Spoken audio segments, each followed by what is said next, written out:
जबकि और वो कहते हैं कि यही प्रमाण गुरु ग्रंथ साहिब में है, जबकि गुरु ग्रंथ साहिब में कोई क्लियर स्पष्ट नहीं लिखा है, केवल 5 नाम अवश्य लिखा है और 5 धुन भी लिखा है, 5 धुनात्मक शब्द भी लिखा है, 5 धुनात्मक। तो ये 5 नाम वास्तव में ये हैं जो हमारे मूल कमल से लेकर कंठ कमल तक खोलते हैं। इससे ऊपर 2 कमल और हैं, एक त्रिकुटी कमल और फिर सहस्रार कमल। तो ऐसे इसमें 7 कमल हैं।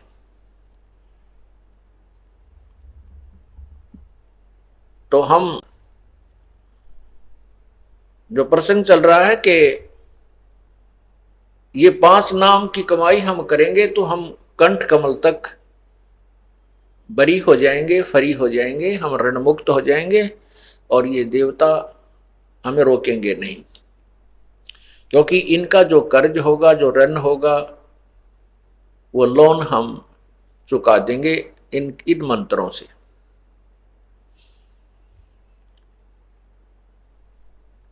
इसलिए यहां लिखा है कि 16 दल कमल के कंठ के माही, ताही बदे बसे अविद्या बाई, हर हर ब्रह्मा चौर ढोराई, जहां सिरियम नाम उचारा है।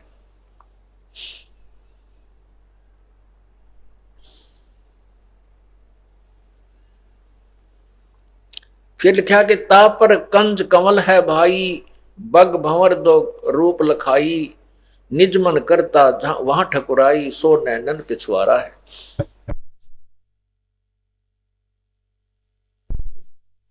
अब ये जो तीसरा कमल बताया है, आगे जो छठा कमल बताया है, इसके विषय में लिखा है कि इसको कुंज कमल भी कहते हैं, कुंज कमल, इसको त्रिकुटी कमल भी कहते हैं। अब किसी से पूछिए, कहते हैं त्रिकुटी यहां पर है, यहां बताते हैं नहीं, इन नैनों के पीछे, ये दोनों नैन जो इन नैनों के पीछे यहां, क्योंकि ये बैक बोन से संबंधित हैं हमारी ये सारी कमलें, रीढ़ की हड्डी के साथ साथ पैरेलल आ रही हैं ऊपर। तो यहां आकर के ये यहां नहीं है, इन आंखों के पीछे बैक साइड में है, इस खोपड़ी में पाछे ने, वहां पर सफेद और काले कलर का 2 पंखुड़ियों का कमल है, इसको त्रिकुटी कमल कहते हैं। इसके आगे सहस्रार कमल है।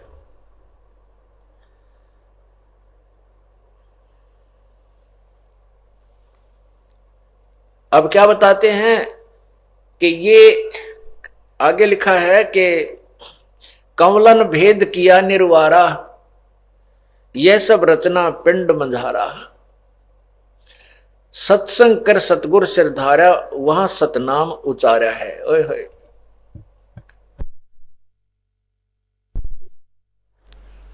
त्रिकुटी कमल तक कहते हैं कि इन 5 कमलों का भेद आपको बता दिया है, और पूर्ण संत जब आपको मिल जाएगा वो इसका सब निर्णय देगा और वो सतनाम देगा, और त्रिकुटी कमल पर जाकर के हम सतनाम की कमाई का अकाउंट देंगे।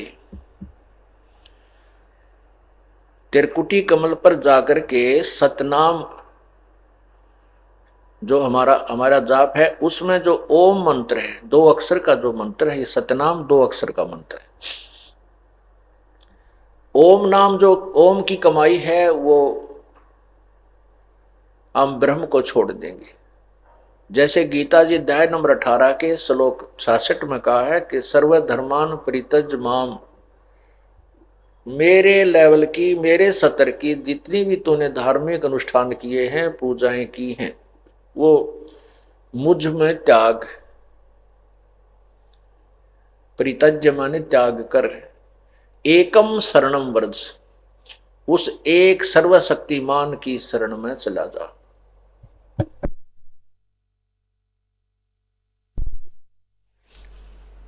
अहम तवा सर्व पापेभ्य मोक्षामि मासुच, मैं तुझे सब पाप कर्मों से मुक्त कर दूंगा, तू चिंता मत कर। ओम नाम की कमाई, जो सतनाम में 2 मंत्र हैं, एक ओम और तत्, सांकेतिक है जो केवल उपदेशी को बताया जाता है, ओम नाम के जाप की कमाई हम त्रिकुटी पर इस काल भगवान को दे देंगे, फिर ये हमें आगे जाने देगा। और जो तत् मंत्र है सतनाम में ओम और तत्, तत् ये सांकेतिक है। इस तत् नाम की कमाई हमारे को परब्रह्म के लोकों से पार करेगी, परब्रह्म के लोक से पार करेगी, क्योंकि हमने उसके लोक के अंदर से जाना है।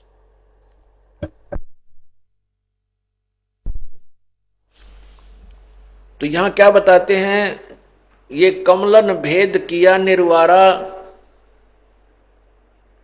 ये सब रचना पिंड मंझारा, ये सब इस शरीर, पिंड माने शरीर के अंदर है। और सत्संग कर, सत्संग कर सतगुरु सिरधारा, यानी सत्संग को सुना और जब तत्वदर्शी संत मिला उसके उसके उस सच्चाई का को हमने स्वीकार करना। सत्य का, सत्संग का अर्थ होता है सत्य का साथ देना, सत्य के साथ रहना, असत्य को त्याग देना, उसको सत्संग कहते हैं। यानी सच्चे ज्ञान को ग्रहण करना, सच्चाई का अनुसरण करने का नाम सत्संग होता है। और सत्संग के अंदर वो ज्ञान कराया जाता है, उसको सुन करके हम उस ज्ञान के आधार से अपना जीवन बदल लेते हैं। सत्संग कर सतगुरु सिरधारा, वहां सतनाम उचारा है, वह सतनाम उचारा है। अब क्या बताते हैं, आंख कान मुख बंद कराओ, अनहद झिंगा शब्द सुनाओ, दोनों तिल एक तार मिलाओ, तब देखो गुलजारा है।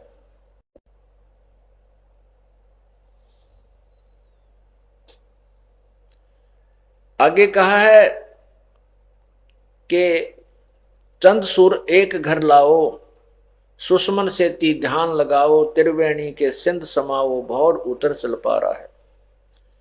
घंटा शंख सुनो धुन दोई, सहस कमल दल जगमग होई, तामद करता निरखो सोई, बंक नाल धस पा रहा है। डाकनी साकनी बहु किलकारें, जम किंकर धर्म दूत हकारें हंकारें, सत नाम सुन भाग्य सारे, जब सतगुरु नाम उचारा है। गगन मंडल विच उर्दमुख कुइया, गुरुमुख साधु भर भर पिया, नुगरे प्यासे मरे बिन किया, जाके ही ये अंधियारा है। त्रिकुटी महल में विद्या सारा, गनहर गर्जे बजे नगारा, लाल बरन सूरज उजियारा, चतुर कमल मज शब्द ओंकारा है। साध सोई जिन ये गढ़ लीना, नो दरवाजे प्रगट चीना, दसवां खोल जाए जिन दीना, जहां कुलफ रहा मारा है। आगे सेत सुन है भाई, मान सरोवर पैठ अन्हाई, हंसन मिल हंसा हो जाई, और मिले जो अमी आहारा है। किंगरी सारंग बजे सितारा, अक्षर ब्रह्म सुन दरबारा,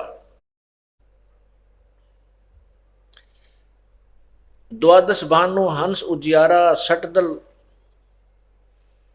कमल मंझार शब्द निरंकारा, महासुन सिंध विस्मी घाटी, बिन सतगुर पावै नहीं बाटी, व्याघ्र सिंह सर्प बहु काटी, और तहां सहज अचिंत पसारा है। सटदल अष्टदल कमल पार ब्रह्म भाई, दहने द्वादश अचिंत रहाई, बामें दस दल सहज समाई, यो कमलन निर्वारा है। कहते हैं 5 ब्रह्म और 5 अंड बीनो, 5 ब्रह्मनी अक्षर चीनो, 4 मुकाम गुप्त तह कीनो, जामद बंदीवान दरबारा है। 2 प्रवर्त के मध्य चंद निहारो, बहर गुफा संत पुकारो, हंसा करते केल अपारो, तहां गुरुवन दरबारा है। सहज 88 दीप रचाए, हीरे पन्ने महल जड़ाए, मुरली बजत अखंड सदाए, तहां सोहम झनकारा है। सोहम हद तजी जब भाई, सतलोक की हद पुन आई, उठत सुगंध महा अधिकाई, जाको वार न पारा है। षोडश भानु हंस को रूपा, पहले बताया है 12 12 सूर्य के तुल्य। और अब बताए हैं वो पहले की सती थी। अब बताते हैं षोडश भानु हंस को रूपा, बीना सद्दुन बजे अनूपा, हंसा कर चंवर सिर भूपा। हंसा करत चंवर सिर भूपा, सत्य पुरुष दरबारा है। अब क्या यहाँ यहाँ जो दास आपको लाना चाहता था, अब इसको इतना ही बताना चाहेंगे कि यहाँ षोडश भानु हंस को रूपा, सतलोक में इस ये जीवात्मा हंस हो जाती है। हंस उसे कहते हैं जो दूध और पानी छान लेता है। हंस एक पक्षी होता है और उसमें एक क्वालिटी होती है, गुण होता है कि यदि वो किसी सरोवर तालाब पर है तो मच्छी नहीं खाएगा चाहे भूखा मर जाए, वो कीड़े मकोड़े नहीं खाएगा, वो घोंघे नहीं खाता, वो केवल मोती खाता है। और उस जैसा ही एक बुगला होता है, सेम टू सेम, और वो बुगला वहां पर मच्छी खाता है। ये पहचान होती है हंस और बुगले की।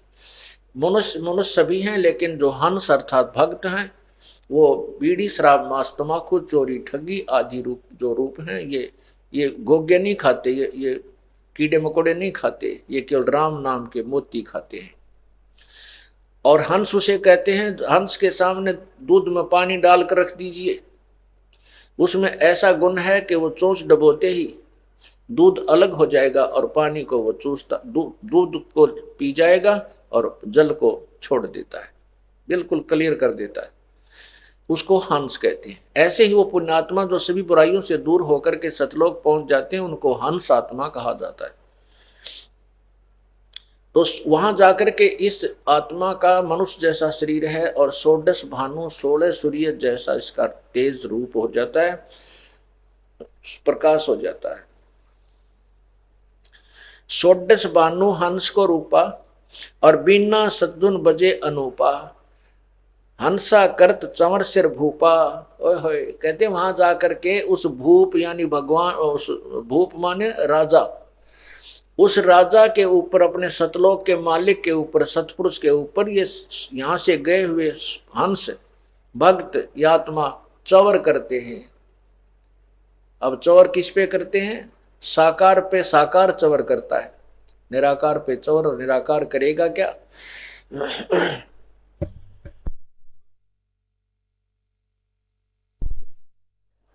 षोडश भानु हंस को रूपा, 16 सूर्य जैसा उस हंस का रूप यानी तेजो में शरीर बन जाता है।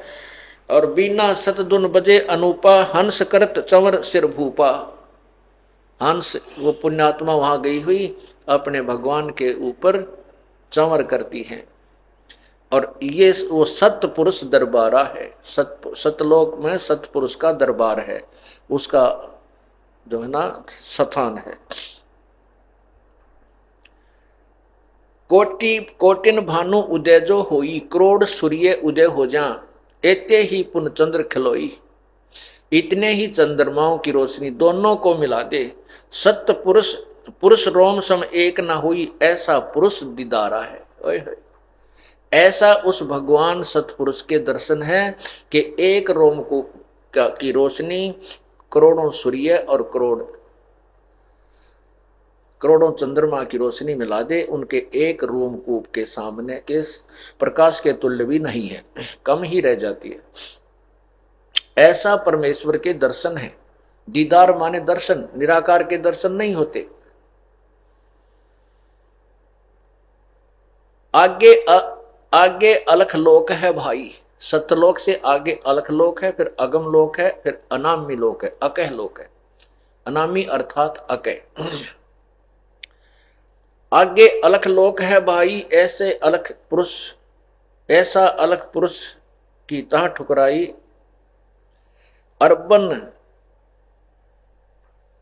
अर्बन सूर रोम सम नाही, ऐसा अलख दीदारा है।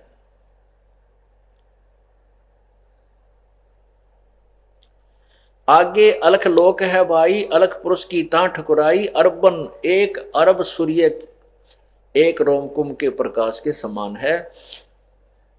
एक रोमकुंभ का प्रकाश जो है अरब सूर्यों के तुल्य समान है उस अलख पुरुष की। ऐसा अलख निहारा है, देखा है, निहारा माने देखा है, ऐसा अलख देखा है, अलख जो यहां से कोई नहीं देख सकता, परमात्मा कबीर साहब कहते हैं ऐसा अलख निहारा है। ता पर अगम महल एक साजा, उस अलख से ऊपर एक अगम लोक है। अगम पुरुष ताही को राजा, उसमें अगम पुरुष का शासन है, वहां का मालिक है। और खरबन सूर रोम एक लाजा, ऐसा अगम अपारा है। खरब सूर्य उसके एक रोमकूप के प्रकाश के सामने फीके पड़ जाते हैं, ऐसा वो अगम पुरुष का अपार तेजो में शरीर है। ता पर अकय लोक है भाई, यानी सतलोक से ऊपर जो चौथा लोक है, ता पर अकय लोक है भाई, उसको अकय लोक भी कहते हैं, अनामी लोक भी कहते हैं। और पुरुष अनामी तहां रहाई, अनामी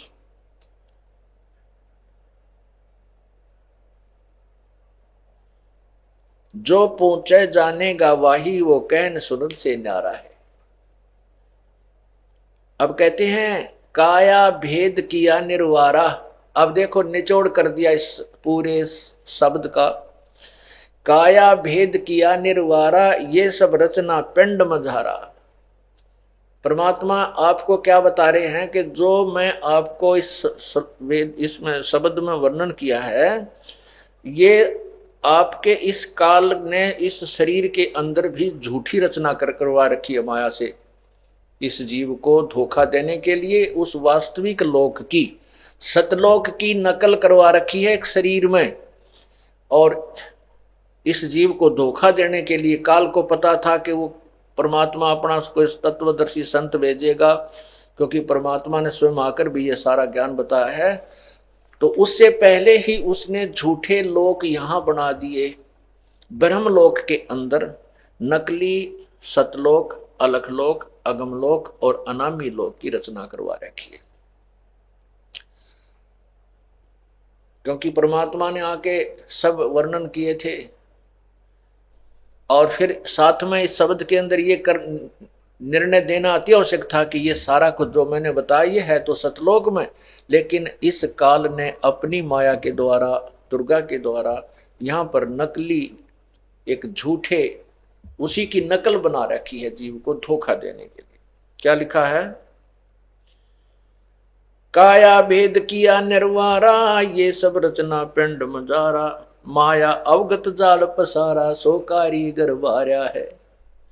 आज माया कीनी चतुराई, झूठी बाजी पिंड दिखाई। वह झूठी बाजी, झूठी नकल इस शरीर में बना दी। आज माया, इस दुर्गा ने आज माया कीनी चतुराई, झूठी बाजी पिंड दिखाई। अवगत रचना रची अंड माही, ताका प्रतिबिंब डारा है। ओए होए, ये झूठी रचना करी इस अंड माही, अंड कहो ब्रह्मांड कहो इस पिंड कहो। ये ब्रह्मांड जो है पूरा एक अंडे के समान इलिपिकल शेप में है, और उस ब्रह्मांड में जो कुछ है वो सारा का सारा इस शरीर के अंदर है। इस शरीर में चैनल बने हुए हैं। इस ब्रह्मांड को अंड भी कहते हैं और इस शरीर को पिंड भी कहते हैं। तो यह क्या बताते हैं? आज माया कीनी चतुराई, झूठी बाजी पिंड दिखाई। इस शरीर में बना दी, जो शरीर में दिखाई देती है ये काल का दिखाई देता है, इससे बाहर का नहीं है, सतलोक का नहीं है। शरीर के अंदर चाहे कितनी धुन बाज रही है, चाहे किसी प्रकार का कोई प्रकाश भी देख रहे हैं। अवगत रचना रची अंडमाही, ताका प्रतिबिंब डारा है।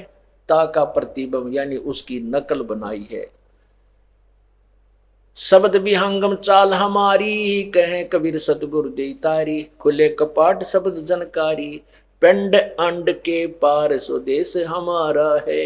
ओए होए, इस अंड और पिंड, इस शरीर के बाहर हमारा देश है, हमारा लोक है। और इससे बाहर जो धुन अलग है, वो धुन जो इस शरीर से बाहर होने पर न सुनाई देती है, जब तक इस शरीर में है वो परमेश्वर सतलोक की झनक आपको नहीं सुनेगी। वो सुनेगी जब पूर्ण परमात्मा का जो सारनाम आपको मिल जाएगा, उसके बाद आपको सुनेगी। लेकिन उसको सुनने मात्र से मोक्ष नहीं है ये तो प्रतीक है कि हमारी भक्ति चल रही है, बस इतनी सी बात। और ये क्या करते हैं कि कान आंख बंद करके 2.5 घंटे सुबह 2.5 घंटे शाम और धुन सुनो, बस क्या बात कही, बड़ी धुन सुनती हैं, झिंगे बोल रहे, इसमें तो काल की धुन है ये सारी। हमने तो इसे अज्ञ की सतलोक की धुन सुनी। अब क्या बताते हैं, शब्द विहंगम चाल हमारी, कहे कबीर सतगुरु दई तारी, खुले कपाट शब्द झनकारी, अंड और पिंड के पार स्वदेश हमारा है। परमात्मा ने स्पष्ट कर दिया कि जो भी धुन आप सुनते हो शरीर में आंख कान बंद करके, ये तो काल की धुन है, इसके पार सो हमारा देश है। उसके विषय में कहते हैं, कोई है रे परले पार का, जो भेद कहे झनकार का, कोई है रे परले पार का, जो भेद कहे झनकार का। परले पार माने सतलोक से कोई आया हुआ, वो बताओ, फिर हम बताएंगे हाँ ये धुन सही बता रहा है। कोई है रे परले पार का, जो भेद कहे झनकार का। अब क्या गिनवाते हैं, वाह रही गोरख वाह रही दत्त, वाह रही धरु प्रहलाद अर्थ, वाह रही सुखदेव वाह रही व्यास, वाह रही पाराशर प्रकाश, वाह रही दुर्वा सादरवेश, वाह रही नारद सारद शेष। वार माने उर्ली साइड में, वार ही उर्ली तरफ है। जैसे एक दरिया का परला पार होता है, एक उर्ली साइड में, अपनी साइड में, इधर की तरफ इंघे को कहते हैं। वाह रही गोरख वाह रही दत्त, वाह रही गोरख, उर्ली साइड भी गोरख जी भी कितने बड़े सिद्ध पुरुष थे तो भी वार हैं, और दत्तात्रेय जी ये भी वार ही हैं। वाह रही गोरख वाह रही दत्त, वाह रही ध्रुव प्रहलाद अर्थ, ध्रुव और प्रहलाद भी उर्ली पार है, इस अंड में ही है, काल के जाल में ही है, इससे बाहर नहीं है। वाह रही गोरख वाह रही दत्त, वाह रही ध्रुव प्रहलाद अर्थ, वाह रही गो सुखदेव वाह रही व्यास, वाह रही पाराशर प्रकाश, वाह रही दुर्वा सादरवेश, वाह रही नारद सारद शेष, वाह रही भरतरी गोपी चंद, वाह रही सनक सनंदन बंद, वाह रही ब्रह्मा वाह रही इंद, वाह रही शेष कला गोविंद। गोपी चंद भरतरी जैसे भी जिनको हम कहें तो मुक्त हो गए, नहीं, चौथी मुक्ति प्राप्त है, और चौथी मुक्ति प्राप्त प्राणी भी दोबारा 84 लाख योनियों में आते हैं। वाह रही भरतरी गोपी चंद, वाह रही सनक सनंदन बंद, वाह रही ब्रह्मा वाह रही इंद्र, वाह रही शेष कला गोविंद। 1000 कला का भगवान यु काल ज्योति निरंजन भी उर्ली तरफ ही है। वाह रही शिव शंकर जो शंभ, यो शिव जी शिव भगवान भी कहते हैं, शिव शंकर भी उर्ली तरफ है। वाह रही शिव शंकर जो शंभ, वाह रही धर्म राय आरंभ, वाह रही धर्म राय धर धीर, परम धाम पहुंचे कबीर। परम धाम यानी परली तरफ तो केवल एक कबीर साहब पहुंचे, और या उन्हीं के अनुयायी जो जिनको उन्होंने नाम दिया वो गए। रग यदुश्याम अथर्व वेद, परम धाम नहीं लया वेद।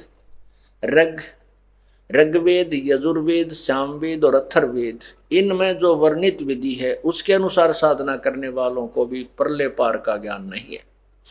रग यजुर्श्याम अथर्ववेद, परम धाम नहीं लया वेद। अलल पंख अगाध भेव, जैसे कुंद सुरती सेव। वार पार था थे हा ने था, गरीबदास निर्गुण निगाह।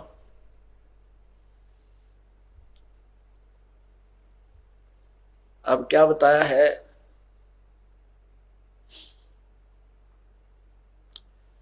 कि कोई हैरे परले पार का जो भेद कहे, उस जनकार का जो धुनात्मक सब धुन सुन पर जो घाटा जोड़ रखा था इन्होंने, जो ये 5 नाम देने वाले या फिर एक और पंथ है जो कहता हंस का उल्टा कर ले, हंस शब्द को उल्टा कर ले तो सोहम बन जाता है। और हंस, वैसे तो हंस का उल्टा करने से सोहम नहीं बनता। और वो कहते हैं हंस जीव को कहते हैं, और जीव का जीव ही जाप कर रहा है। और सोहम शब्द के सोहम बना लिया उन्होंने, क्योंकि सोहम शब्द तो किसी शास्त्र में है ही नहीं, कबीर परमेश्वर ने आके बताया है। उस सोहम शब्द को कोई देने का अधिकारी भी नहीं है इस दास के अतिरिक्त। या परमात्मा स्वयं आए थे, या उनके जो संबंधित संत थे उस समय, जैसे आदरणीय धर्मदास साहिब जी, आदरणीय गरीबदास साहिब जी, आदरणीय नानक साहिब जी, आदरणीय मुल्कदास जी, आदरणीय दादू साहिब जी, आदरणीय गीसा साहिब जी, ये सोहम नाम दे सकते थे, लेकिन इनको देने का अधिकार नहीं था। इनको केवल स्वयं ही जाप करना था। और इनको इसलिए सोहम शब्द जो परमात्मा कहते हैं, सोहम शब्द हम जग में लाए और सार शब्द हमें गुप्त छुपाए। नामा छिपा ओम तारी, पीछे सोहम भेद बिचारी, और सार शब्द पाया जदलोई, आवा गवन बहुड़ ना हुई। नामदेव जी जो छिपी जाति में थे, वो पहले ओम नाम का जाप किया करते थे। उसके बाद परमेश्वर उनको मिले और ये तत्व ज्ञान समझाया, तो फिर उनके समझ में आया, फिर उन्होंने उस सोहम मंत्र का जाप प्रारंभ किया। फिर कहते हैं केवल सोहम से भी मोक्ष नहीं है, सार शब्द पाया जद लोई, आवा गवन बहुर ना हुई। गरीबदास जी कहते हैं सोहम ऊपर और है, सत सुकृत एक नाम, सब हंसों का वंश है, सब हंसों का वंश है, और सही बस्ती सही ठाम। तो इसी प्रकार नामदेव जी कहते हैं कि नामा छिपा ओम तारी, तारी माने लौ लग रही थी, ओम नाम ओंकार नाम का जाप करा करते थे। फिर पीछे सोहम भेद बिचारी, ओहो, फिर पीछे सोहम वाली बात समझ में आई, ज्ञान तत्व ज्ञान सुना। फिर उन्होंने सतनाम का जाप किया जो 2 अक्षर का होता है। किसने? नामदेव जी ने। और फिर कहते हैं सार शब्द पाया जद लोई, जब परमात्मा ने उनको सार शब्द दिया तो नामदेव जैसे महापुरुष का भी तभी जन्म मृत्यु से छुटकारा हुआ, आवा गवन बहुर ना हुई। तो वो सोहम नाम का 2 हिस्से करके जाप देते हैं। ये एक बहुत बड़ा पंथ चल रहा है जिसका विदेशों में भी बोलबाला, क्यों? बड़ी बड़ी आत्मा है जिनको ज्ञान है नहीं आध्यात्मिक, वो चाहे विदेशी हो चाहे स्वदेशी, उन्हें कोई बहका लो, उनके पीछे हो लेंगे, क्योंकि आत्मा को परमात्मा की चाह है। और ये नकली संत उनको गुमराह किए हुए बैठे हैं, इनका जीवन, अनमोल जीवन बर्बाद करते हैं। उन्होंने सोहम शब्द के 2 टुकड़े करके जाप करना बता रखा है।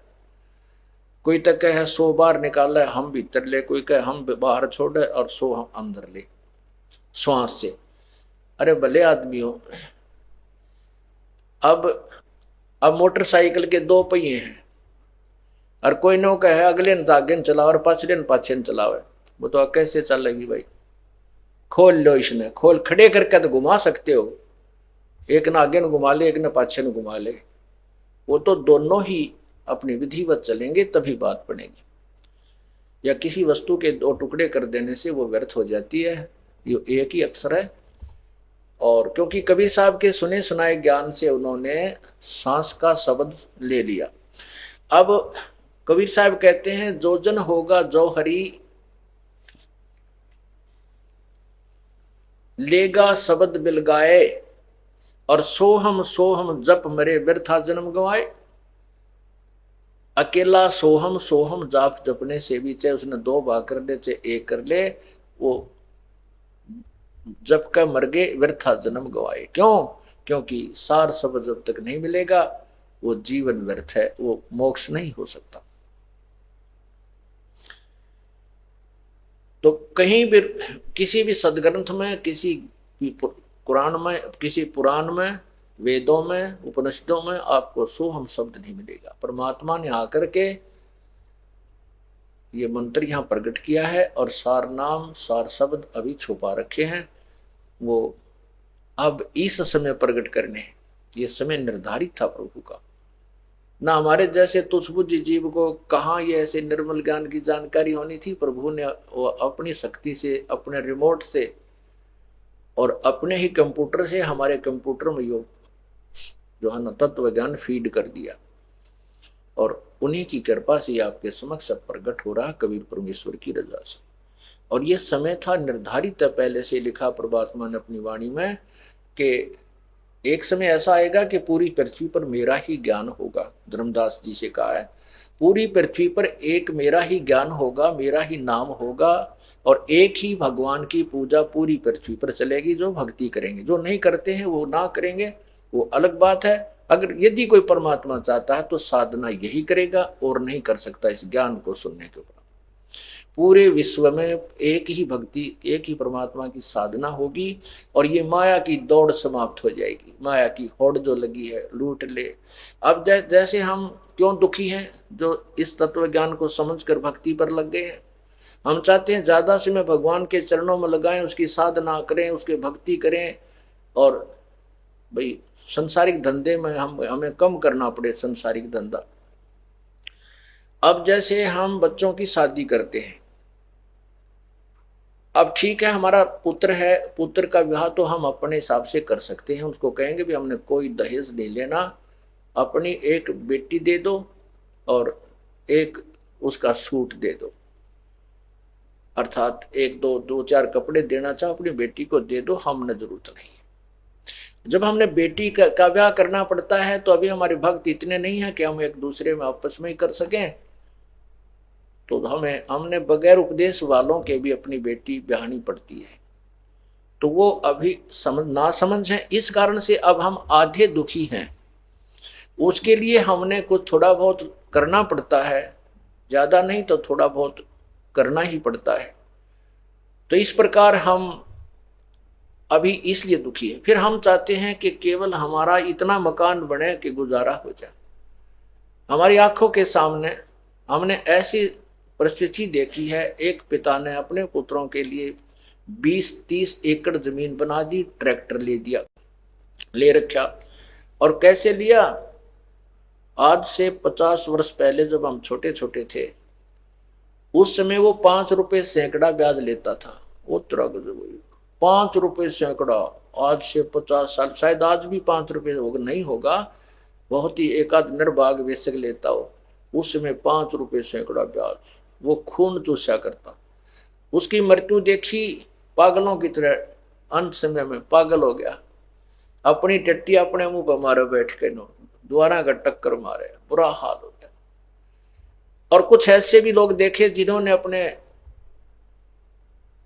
बच्चों के लिए बहुत सी संपत्ति जोड़ी, और पिताजी के जीते जी बेटा जवान हुआ, इकलौता पुत्र था, उसने शराब पीनी शुरू कर दी। वो 200 बीघे जमीन थी, 200 बीघा माने 40 एकड़ जमीन, वो सारी बेच दी और फिर मजदूरी करने लग गया पिता की आंखों के सामने। बूढ़ा पिताजी तो बूढ़े हो गए, कुछ पार बसावा नहीं। तो पुण्यात्माओं, जो बच्चे के भाग्य में है वही रहेगा। उस बेटे के भाग्य में मजदूरी करना था, पिताजी की संपत्ति उसका कति काम नहीं आई। इसलिए हमने इतना तो मकान चाहिए। कबीर साहब कहते, कबीर घर तो 3.5 हाथ भाई गणा तो 4.25, कह कबीर अधिका गहे ताको नहीं विचारे। घर तो 3.5 हाथ का, अर्थात अपना एक 4 पाई आ जा, और गणा तो 4.25 है। इससे ज्यादा को चाह करता है तो कहते हैं उसको फिर कोई ज्ञान समझ में नहीं आ रहा। भाव ये है परमात्मा कहने का कि आवश्यकता अनुसार मकान बना ले, उससे ज्यादा होड़ मत कर।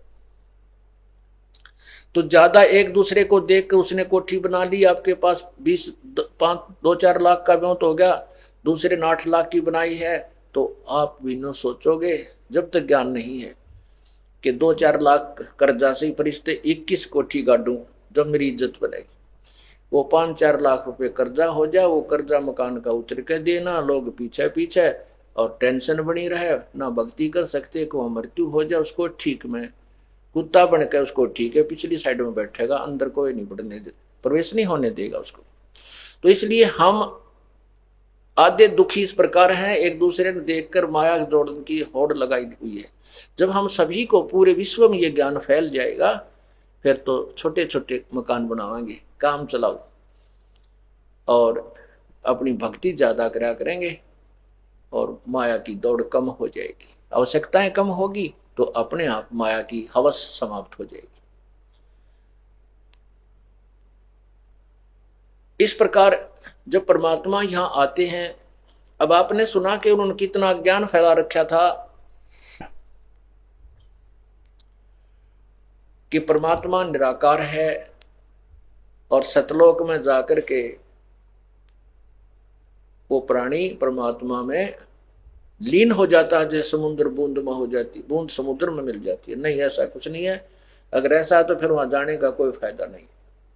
हम भगवान के लिए भटकते फिर रहे हैं, परमात्मा मिले, उनके दर्शन करें, उनको देखें, उसको देखने से हमें आनंद आएगा, और वो कहें वहां है नहीं, तो फिर वही क्या फायदा, कौन इंटरेस्ट बनाएगा। अब लड़की की सगाई कर रहे हैं, और लड़की को कहे कि तेरा दुल्हा तो है नहीं, वो तो निराकार है, तो बता क्या इंटरेस्ट बनेगा शादी का। उधर से लड़के ने कहा कि तेरी पत्नी तो है नहीं भाई, वो तो निराकार है, ब्याह करवा ले, तो फिर ब्याह क्या तो करवाए जब लड़की निराकार है। ऐसी बेहुदी थ्योरी लोगों ने बना करके हमें मिसगाइड किया हुआ है। वहां परमात्मा है, हमरे ही उनिहार है, हमारा सृजनहार, हमारा भगवान हमारे स्वरूप में है। यही पवित्र बाइबल में लिखा है कि परमात्मा ने मनुष्य को अपने ही स्वरूप के अनुसार बनाया है, नर और नारी करके उनकी सृष्टि की है। इति सिद्धम, परमात्मा सशरीर है और मनुष्य सदृश है। जैसा कि कल आपको यजुर्वेद अध्याय नंबर 5 के मंत्र 1 में स्पष्ट किया था कि अग्ने तनुरसी विष्णुवेत्वा सोमस्य तनुरसी, 2 बार लिखा है वेद में कि परमात्मा सशरीर है। उस परमेश्वर का सबका पालन करने के लिए, अर्थात सबकी संभाल करने के लिए, यहाँ अपना यथार्थ ज्ञान देने के लिए, अतिथि रूप में आने के लिए भी उसका शरीर है। वो सशरीर ही आता है और सशरीर ही जाता। अतिथि माने अचानक कभी भी आ जाए, जिसकी को आने की तिथि यानी दिन निर्धारित ना हो, उसको अतिथि कहते हैं, मेहमान भी कह देते। मेहमान उसे कहते हैं जो कुछ समय के लिए रुकता है। तो परमात्मा यहाँ कुछ समय आते हैं। 120 वर्ष काशी में कबीर जुलाहा रूप में आए थे, अतिथि रूप में, और सशरीर आए थे, सशरीर चले गए थे। वो स्वयंभू हैं, उनकी कोई माता पिता नहीं है।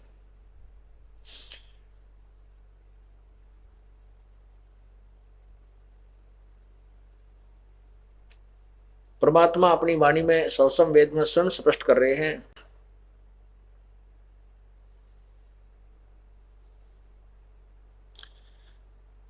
अवधो अवगत से चल आए,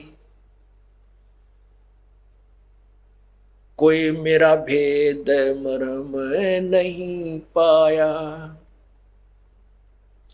ना मेरा जन्म ना गर्भ बसेरा, बालक बन दिखलाया। काशी नगर जल कमल पडेरा, तहां जुलाहे न पाया। ना मेरा जन्म ना गर्भ बसेरा, बालक हो दिखलाया। काशी नगर जल कमल पडेरा, तहां जुलाहे न पाया।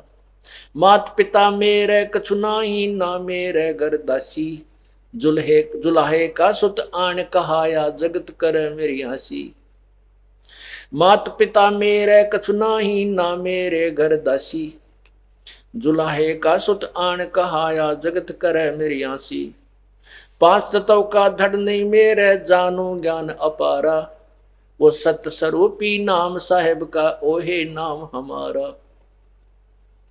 5 तत्व का धड़ नहीं मेरे, जानू ज्ञान अपारा।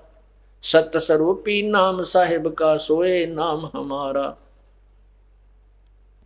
अधर द्वीप गगन गुफा में ता निज वस्तु सारा। ये ज्योत स्वरूपी अलख निरंजन, धरता ध्यान हमारा। ज्योत स्वरूपी अलख निरंजन, ये काल भी कहते हैं। ये जो ब्रह्मा विष्णु महेश का पिता भी मेरा ध्यान धरता है, मेरी तप करके मेरे से अपने ये 21 ब्रह्मांड चलाने के लिए और शक्ति प्राप्त करता है। ज्योत स्वरूपी अलख निरंजन, धरता ध्यान हमारा। अदर दीप गगन गुफा में तानिज वस्तु सारा, ज्योत स्वरूपी अलख निरंजन भी धरता ध्यान हमारा। हाड चाम लहू ना मेरे, कोई जाने सतनाम उपासी, तारण तरण अभय पद दाता, मैं हूं कबीर अविनाशी। मैं वही कबीर परमात्मा अविनाशी हूं, जिसके मारने में कोई समर्थ नहीं है।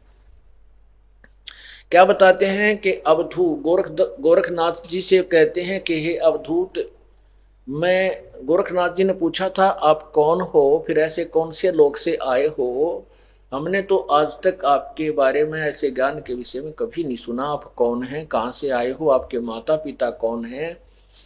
तो बताते हैं अवधू अवगत से चलाए। अवगत, जिसको जिस स्थान पर परमात्मा है उस वहां पर रहता है, वो किसी के सामने प्रत्यक्ष नहीं हो पाता, यहाँ से कोई देख नहीं सकता, इसलिए उसे अव्यक्त कहते हैं। अव्यक्त की डेफिनेशन होती है जैसे बादलों के पीछे सूर्य हो और हमें दिखाई नहीं देता लेकिन वो विद्यमान है, और बादल हट जाने पर वो जो का त्यों दिखाई देता, इसलिए अव्यक्त कहते हैं। जो हम जिसे हम नहीं देख सकते उसको अव्यक्त कहते हैं। निराकार अन्य वस्तु होती है, अव्यक्त और चीज होती है। अन्य अव्यक्त का अर्थ और होता है, जैसे अभी आपको डिफाइन किया। तो कहते हैं उस अवगत से चले आए, उस अव्यक्त स्थान से आए हैं हम, जहां तुम्हारे किसी भी साधक की दृष्टि नहीं जा सकती, तुम्हारी दिव्य दृष्टि भी वहां तक नहीं पहुंच सकती। दिव्य दृष्टि मीन एक दूरबीन समझो। दूरबीन की अपनी अपनी जो है, ये सूक्ष्म दर्शी जिसे कहते हैं, अपनी उसकी अपनी रेंज होती है, कुछ इतने स्थान तक देख सकती है, इतने डिस्टेंस तक देख सकती है। तो इसलिए किसी भी ऋषि महर्षि और ब्रह्मा विष्णु महेश की दिव्य दृष्टि उस सतलोक को नहीं देख सकती। ये तो ब्रह्मलोक को भी नहीं देख सकते जहां पर ये ज्योति निरंजन रहता है।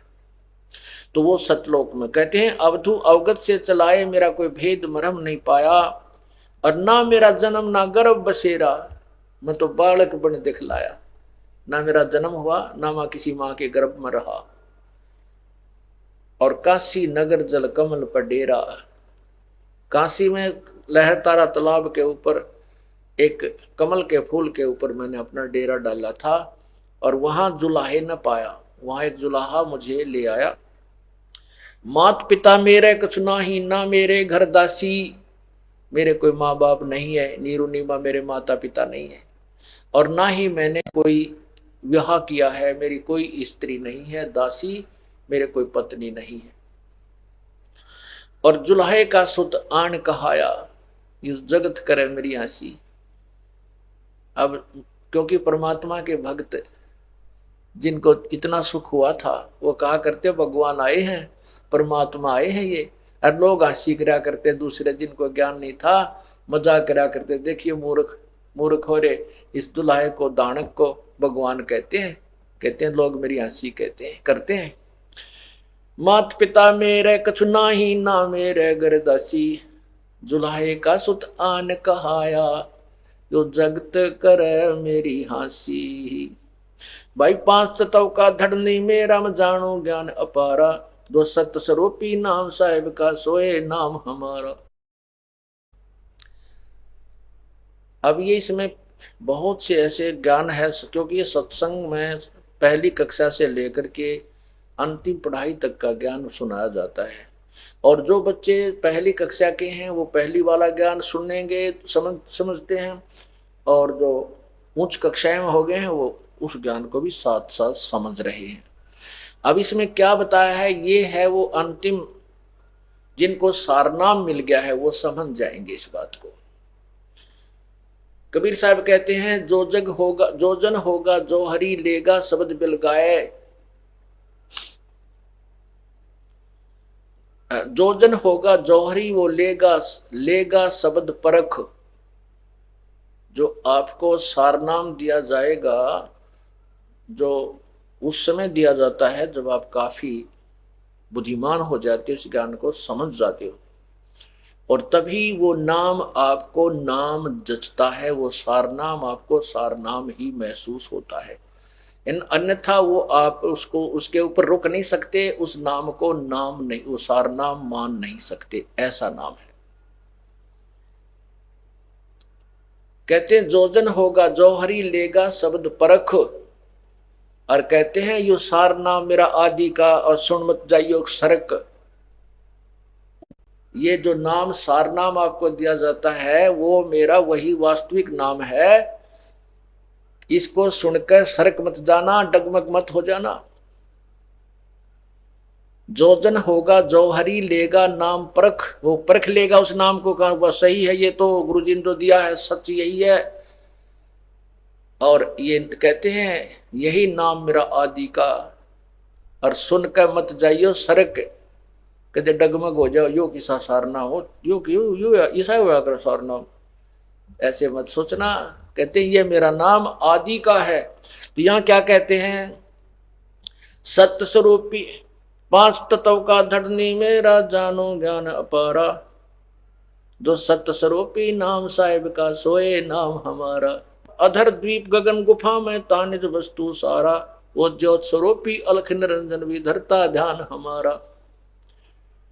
अब आपको दिखाते हैं कि ज्योति निरंजन भी उसी परमात्मा का ध्यान धरता है, और साथ में ये ब्रह्मा विष्णु महेश भी उसी तरह उस काल के भ्रमित किए हुए ये तप करते रहते हैं।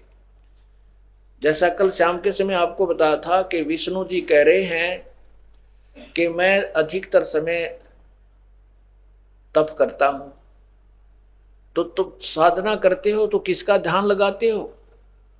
अब सारे भ्रमित हैं। अब आपको दिखाते हैं, एक ना भूला दो ना भूली, भूली सब संसारी, मेरे साथ दो भाई मैंने सब जग भूला पाया, इसी भूल में ब्रह्मा भूला, इसी भूल में विष्णु शिव जी, ये सारे कहते हैं वो ज्ञान ही नहीं हुआ बाई का बोलते रहते हैं, क्योंकि तत्व ज्ञान से अपरिचित। ये दास नहीं कह रहा, परमात्मा कबीर जी कह रहे हैं, और कबीर जी का प्रमाण ये अपने सदग्रंथ देवी भागवत महापुराण भी कर रही है। इसको देखिए, यह है श्रीमद देवी भागवत,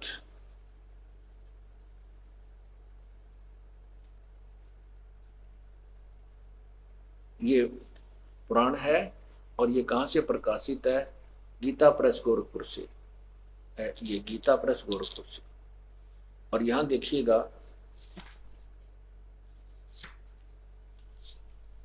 संक्षिप्त श्रीमद देवी भागवत, और संपादक हैं हनुमान प्रसाद पोदार चिमनलाल गोस्वामी। इसके प्रकाशक कौन है ये देखिए, प्रकाशक एवं मुद्रक गीता प्रेस गोरखपुर, गोविंद भवन कार्यालय कलकत्ता का संस्थान। इसके अंदर पृष्ठ नंबर 28-29 पर आप देखिएगा, ये देखिएगा पृष्ठ 28, और ये है संक्षिप्त देवी भागवत, और ये है पहला सकंद। व्यास जी का वन में जाना और नारद जी का मिलना और देवी की उपासना के लिए कहना, ये देखिए, यहां से देखिएगा पृष्ठ 28 पे। नारद जी ने कहा महाभाग व्यास जी, तुम इस विषय में जो पूछ रहे हो ठीक यही प्रश्न मेरे पिताजी ने, नारद जी कह रहे हैं मेरे पिताजी ने अर्थात ब्रह्मा जी ने भगवान श्री हरि विष्णु जी से किया था। देव आदि देव, ओहो देखियो, देव आदि देव भगवान जगत के स्वामी हैं, लक्ष्मी जी उनकी सेवा में उपस्थित रहती हैं, दिव्य कौस्तुभमणि उनकी शोभा बढ़ाती है, वे शंख चक्र और गदा के लिए रहते हैं, पीतंबर धारण करते हैं, 4 भुजाएं हैं, वक्षस्थल पर श्रीवत्स चिन्ह चमकता रहता है, वे चराचर जगत के आश्रयदाता हैं, जगत गुरु एवं देवताओं के भी देवता हैं। ऐसे जगत प्रभु भगवान श्री हरि महान तप कर रहे थे। अब देखना विचार करके ध्यान से, जिन भगवानों को हम पता नहीं क्या मानते थे उनकी हिस्ट्री पढ़िए, उनका जीवन चरित्र पढ़िए। ऐसे जगत प्रभु श्री हरि महान तप कर रहे थे, उनकी समाधि लगी थी। यह देखकर मेरे पिता ब्रह्मा जी को बड़ा आश्चर्य हुआ। अतः उन्होंने उनसे जानने की इच्छा प्रकट की। ब्रह्मा जी ने पूछा, प्रभो आप देवताओं के भी अध्यक्ष, जगत के स्वामी, भूत भविष्य एवं वर्तमान के सभी जीवों को एकमात्र शासक हैं, भगवान फिर आप क्यों तपस्या कर रहे हैं? विष्णु जी को कह रहे हैं ब्रह्मा जी, और किस देवता की आराधना में ध्यान मगन है? मुझे असीम आश्चर्य हो रहा है कि आप देवेश्वर एवं सारे संसार के शासक होते हुए भी समाधि लगाए बैठे हैं। नीचे देखिएगा। ब्रह्मा जी के विनीत वचन सुनकर भगवान श्री हरि अर्थात विष्णु जी